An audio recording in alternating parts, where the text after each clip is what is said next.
Teachers' Day, my dear friends.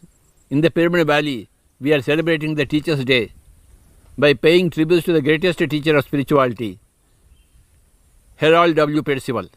I am daily reading his great book, Thinking and Destiny, and I am writing extracts from that book every day. Such a great book, Thinking and Destiny, my dear friends, on this occasion of Teachers' Day. Our greatest master, Sri S.K. Rajanji, is going to deal at length on this great topic of Thinking and Destiny, written by the greatest master, Harold W. Percival. We want to introduce this book, Thinking and Destiny. From today onwards, Sri S.K. Rajanji, our senior most pyramid master, will explain this book, Thinking and Destiny. The title itself is wonderful. As you think, so it becomes. Yad bhavam tad bhavati. Your thoughts are great beings, creating great destinies for you. Or your thoughts are worst beings, creating worst destiny for you. Be careful with your thoughts.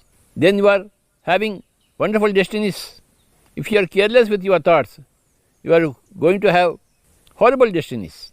Sri S.K. Rajanji has kindly consented to deal at length on this great book, this great teaching from this great teacher of spiritual science, Harold W. Percival.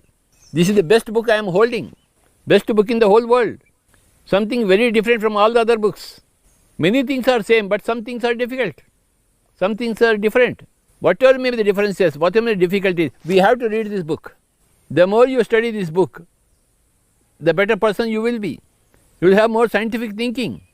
I want everybody to read this book. I know it is a very difficult book, but we have to do difficult things. We are not here to do easy things.